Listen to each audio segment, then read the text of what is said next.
ada kepastian. Makanya Quran ayat-ayat itu masih menjawab keraguan orang Yahudi bahwa Muhammad kenapa jadi nabi, dia itu anaknya siapa, turunannya siapa. Padahal di Taurat dan Injil jelas aturan nabi itu zuriyatam ba'duha min ba'd. Enggak boleh nabi turunannya Parlan itu tidak boleh, turunannya Karmen itu tidak boleh, ribet.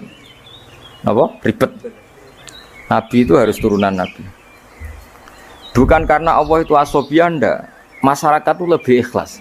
Misalnya nabi turunannya nabi, bayi nabi hormat kan enak. Bapak wis soleh, bayi soleh, buyute soleh. Misalnya nabi sebagai Karmen katokan cekak kan yo bingung.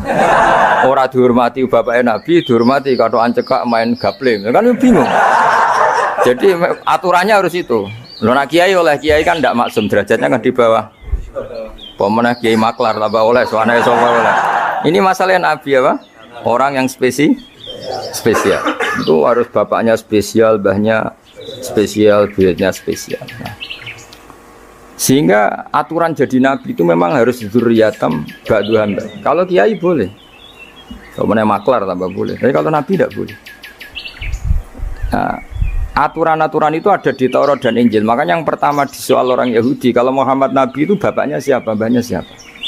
Dan Sayyid Barjanji ini yang ngarang Barjanji itu kitab yang sangat ilmiah. Makanya kata Mbah Mun, meskipun ada simtuduror, orang itu nggak boleh meninggalkan Barjanji karena kitab madaih yang mamlu'ah bil ilmi itu Barjanji. Tapi yang isek itu simtuduror, ya. Tapi yang tua itu Barjanji. Makanya alhamdulillah kita mbuh piro kadar itu dibaca semua. Meskipun nggak paham semua, soalnya diwaca kabeh. Karena kita yang bisa menjawab tuduhan orang Yahudi Nabi anak Esopo itu kita Barjanji. Barjanji tahu betul kalau masalah utama Nabi adalah anaknya siapa, mbahnya siapa. Makanya beliau ngendikan wa ba'du fa'aqulu wa Muhammad bin Abdillah. Logikanya gampang. Kalau orang modern saja tahu bapaknya siapa, mbahnya siapa, buyutnya siapa, itu artinya nggak ada yang fiktif. Ukuran sejarah fiktif ndak itu ditandai dengan satu kuburan, dua artefak. Itu nggak mungkin nama-nama itu fiktif. Buktinya apa? Di Ka'bah mulai dulu zaman Quraisy ada Babu Bani Saibah, Babu Bani, dan Abdul Muthalib namanya itu Saibah karena mulai kecil beruban. Jadi kata Saibah itu mulai kecil apa? Beruban. Karena perilakunya terpuji terus orang Mekah darani Saibatul Hamdi, apa? Saibatul Hamdi. Nah karena dia pernah melayani saudaranya Hashim namanya Muthalib. Ya kita tahu Muhammad bin Abdillah bin Abdul Muthalib bin Hashim. Nah, Hashim ini punya saudara namanya Muthalib, no? Nah, Abdul Muthalib kecil itu pernah derek Muthalib pamannya, ya. Abdul Muthalib kecil, berarti Saibah ini apa? Pernah derek pamannya yang bernama Muthalib. Ya, Muthalib wonge gaya, pasti takoki wong, "Iwa pam, budakku." Nah, sehingga Saibah itu terus diceluk Abdul Muthalib. Ya rodok sial lah sini. Jadi pamannya itu gaya, kan ganteng. Saibah ini ganteng. Kalau jalan-jalan sama pamannya, jenenge sinten? Muthalib. Niku diaku budake. Iki sapa? Abdi, budakku. Terus akhirnya jenenge Abdul Muthalib. Dadi wong Arab paham ya. Tapi namanya Saibah, napa? Saibat. Makanya wasmuhu Saibatul Hamd. Mane karo asa iskal, bae Nabi ono jenenge Kilab. Kilab maknane asura ngono lho mikir jenenge iku Hakim. Ya namanya Hakim. Nah, dulu kalau orang berburu itu melibatkan anjing. Karena sering berburu melibatkan anjing disebut kilab. Jadi maknanya kilab ya orang yang berburu dengan anjing. Ojo kok langsung mbok mani kilab, asu. Oh, kasus oh. Kasus. Makanya itu hebatnya Imam Barjanji. Beliau darani wasmuhu Hakim bin Murrah. Jenenge kilab iku Hakim. Ya paham napa? Jenenge kilab niku Hakim. Sebagian ulama darani kilab itu isim sifat. Napa? Jadi kalabayak libu kalban itu anjing sendiri dinamai kalbun itu sebenarnya sudah isim sifat. Bukan alam murtajal ya, tapi alam mangkul ya. Alam apa mangkul? Kalau dalam ilmu nahwu itu alam mangkul. Jadi begini ya, tak terang nahwu ya. Alam itu ada dua, ada alam mangkul, ada alam murtajal. Tapi hampir semua alam itu mangkul sebetulnya. Ya, semua alam itu hampir semuanya itu mangkul. Mangkul itu satu nama yang diambil dari satu makna dalam kosakata, napa? dalam kosakata. Misalnya hamida yahmadu hamdan apa? Hamida yahmidu hamdan atau yahmadu hamdan. Hamdan maknanya pujian apa? Kemudian Nabi karena orangnya sifatnya terpuji disebut Muhammad, orang yang dipuji. Sehingga nama ini potensi rubah-rubah. Di Taurat itu Nabi gak disebut Muhammad, disebut Ahmad. Di Injil juga disebut Ahmad. Itu tidak masalah karena hamida yahmadu, ya saya ulang lagi, hamida yahmadu. Berarti kalau ingsun Ahmadu, saya muji. Karena Nabi itu orang yang sering muji Allah, menamakan dirinya ana Ahmadu, saya ini pemuja Allah. Berarti ana uta ingsun niku Ahmadu, muji sapa ingsun Allah ing Allah. Sehingga ketika Nabi misalnya di Injil disebut Farqolit, Munahama, enggak masalah. Selama ini klaimnya orang Yahudi dan Taurat, di Injil Taurat itu enggak ada kata Muhammad, ya tentu enggak ada karena Injil Taurat itu bahasa Ibrani, no? Di situ disebut Munahama, kadang disebut Farqolit, tapi maknanya Mahmud atau Muhammad, orang yang dipuji. Paham ya? Makanya hampir semua alam itu mangkul, no? Mangkul. Nah, pentingnya mangkul itu apa? Kalau suatu saat sejarah itu tidak sama, itu enggak masalah. Karena hakikatnya alam itu rata-rata mangkul. Saya beri sekian contoh ya, semuanya. Misalnya dulu Madinah itu Yasrib, kenapa? Yasrib. Karena ketika orang Ansor merelakan semua hartanya untuk Nabi, saya berkali-kali cerita, Kanjeng Nabi niku datang ke Yasrib, niku migrasinya angkatannya hampir 500 sahabat beserta keluarga. Terus Nabi itu kesulitan karena sahabat si A memberi si B. Pokoknya kesulitan ngelola. Karena kesulitan ngelola, terus orang-orang Yasrib bilang, "Ya Rasulullah, hadhihi madinatuka taf'alu fiha ma tasa." Sudah engkau tidak perlu pamit per personal.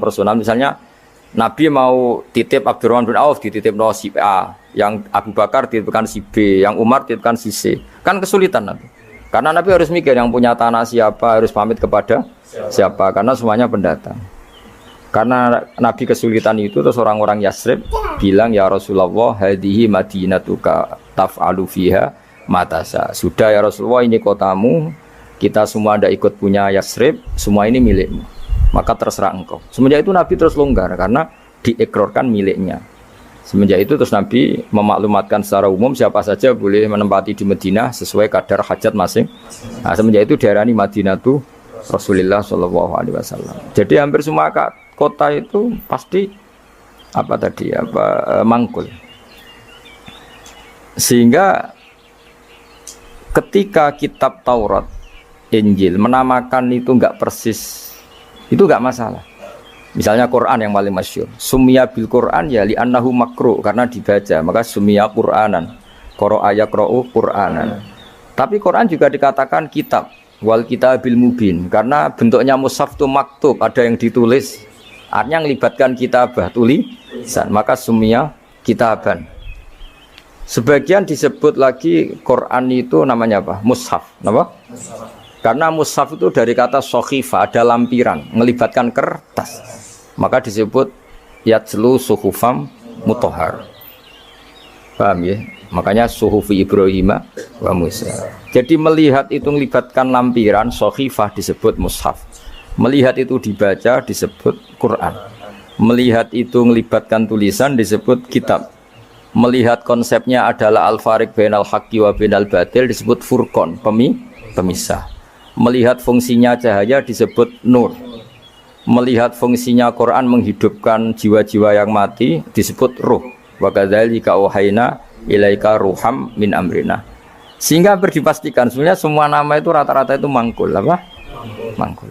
Makanya Nabi sering ngendikan, saya ini punya sekian nama. Itu beliau menyebut ana Muhammad wa ana Ahmad. Termasuk beliau menyebut wa anal mahi. Saya ini pelebur, penghilang. Yamhu bi al-kufra, dengan saya kekafiran menjadi hilang. Wa anal aqib, saya ini penutup, karena saya adalah penutup para nabi. Wa anal hasyir, saya ini hasyir, penggiring, karena nanti semua para nabi digiring di bawah benderaku. Jadi Nabi juga punya sekian nama, dan semua itu menunjukkan alam apa? Mangkul. Ya, alam apa? Mangkul. Nah sekarang asmani babai Nabi itu jelas gak fiktif, karena tadi orang Arab tahu semua, semua orang kafir pun tahu. Kalau di Mekah ada Babu Bani Syaibah, pasti ada orang bernama Syaibah karena ada Bani Syaibah, turunannya Syaibah. Dan itu siapa? Abdul Muttalib. Dan itu siapa? Abdullah. Itu siapa? Muhammad. Dan itu butuh bukti artefak. Makanya terus Allah menjawab fihi ayatum bayyinatum maqamu Ibrahim. Nah, bukti setelah Ibrahim kan Ibrahim akhirnya kembali ke Palestina atau ke Syam. Lalu buktinya apa kalau dzurriyyahnya Ibrahim itu ada di Mekah? Terus Nabi Ibrahim dimaklumatkan oleh Quran bahwa beliau sempat ngendikan ini askantu min dzurriyyati biwadin ghairi dzar in inda baitikal muharram. Ya Allah, sebagian anak turunku tak letakkan di Mekah. Itu kalimat min dzurriyyati itu kalimat yang paling objektif. Ada kata min, sebagian. Karena kalau Ibrahim bilang dzurriyyati maka bohong karena ada Ishak yang di Palestina. Paham ya? Makanya disebut min bahwa sebagian anakku tak letakkan di sini. Karena sebagian yang lain di Palestina. Maka kata min dzurriyyati ini bukti bahwa Quran itu mukjizat betul, yaitu memang faktanya Ibrahim itu ada yang di Palestina, yaitu Ishak, Ishak yang di Mekah Ismail. Nah ini disebut min dzurriyyati, apa? Terus Ibrahim ngendikan biwadin, di lembah. Sebab itu Ka'bah itu di cekungan paling bawah. Bukti sejarah juga membuktikan seperti itu. Mulane kula seneng Ka'bah kena banjir bolak-balik rubuh niku kula seneng. Karena mboten seneng dari segi cemoan mboten, itu bukti empirik. Iku hikmahnya kena apa Ka'bah rubah bolak-balik. Andai kan enggak rubah bolak-balik karena banjir, orang susah nyari sejarah. Ketika Nabi umur 35 Ka'bah rubah mergo banjir, zaman Umar ya rubah karena tadi Ka'bah itu di cekungan paling bawah. Quran memaklumatkan bahwa Ka'bah itu biwadin, di cekungan paling bawah. Yaitu ada Jabal Abi Qubais di cekung gunung, Ka'bah paling bawah. Nah karena Ka'bah ini zaman Nabi Adam itu rob wa tumain. Jadi ketika Adam mau haji, tanya sama ya Allah saya harus kemana? Ya sudah ke Ka'bah. Titenane sebuti Gusti, ada rob wa tumain, ada roh wa tumain. Ada cekungan dalam tempatnya air. Itu jenis Ka'bah. Zaman itu belum ada bangunannya, yaitu sudah namanya Ka'bah. Terus Ibrahim sesuai panduan itu bikin bangunan di situ. Bisa kamu bayangkan kan bangunan di cekungan paling bawah di sekelilingi gunung. Kan mesti kegerojok ke air. Makanya setiap banjir itu Ka'bah rubuh. Apalagi ya nggak ada semen, nggak ada terus dilapisi baja, nggak ada dulu. Pasti rubuh. Justru itu bagus.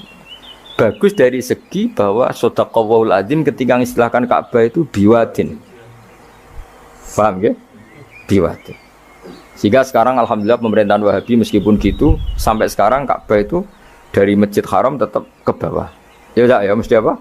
Ke bawah, tetap di cekungan. Sampai sekarang desainnya Ka'bah tetap ya kita di Masjid Haram masuk itu nanti kalau mau ke Ka'bah pasti turun ke bawah sampai sekarang. Guling-gilingan statusnya Ka'bah itu biwadin ghairi dzar'in inda baitikal muharram. Lah ini penting. Sehingga orang-orang yang mengingkari nubuah pun percaya kalau Muhammad turunan Ibrahim karena semua data mengarah itu. Jadi Ka'bah kena banjir ana hikmah. Aja kok malah nggo ilmu jaduk jare omahe pangeran kok rubuh. Ora sing jaga sapa? Wong goblok. Jadi Allah kalau bikin sesuatu itu pasti hikmahnya besar. Baru era Umar terakhir di kebijakan Jabal Abi Qubais itu dijebol supaya air tersalur keluar, tidak semuanya mengarah ke Ka'bah. Tapi itu bagus. Ijtihadnya Umar ya bagus. Tapi kenapa zaman Nabi ijtihad itu tidak ada? Memang nggak perlu ada zaman itu. Karena justru rubuhnya Ka'bah mergo banjir itu bukti benar-benar biwadin. Karena di cekungan paling bawah maka rawan kena banjir. Logika rasionalnya kenapa di situ ada Zam-Zam? Ya karena logikanya gampang. Secara umum meskipun Allah itu kuasa bikin mukjizat, tapi tetap ada nilai rasionalitasnya. Apa nilai? Karena Ka'bah itu di cekungan terbawah, maka mata air ya di situ. Paham ya? Makanya Zam-Zam ya dekat Ka'bah. Meskipun Allah bisa bikin air di puncak gunung, tapi itu kan mboten lucu, maksudnya normali sumberan ning cekungan. Kan ora lucu. Banyu kok milih munggah kan ora lucu. Darani sulapan malah ribet kan. Jadi Allah itu meskipun kuasa melakukan apa saja tetap ada ajro ala matrodil adat atau ala mutarodil adat. Sesuatu dibikin itu sesuai adat. Nah termasuk adat orang soleh itu turunannya orang soleh, turunan saleh. Makanya dzurriyatam ba'duha. Makanya jogeman, kalau suwun jogeman ninggal berjanji. Karena kitab berjanji itu yang paling madhu nabi, muji nabi min haitsul ilm. Sangat fanatik menjawab gugatan pada nabi dari segi ilmiah.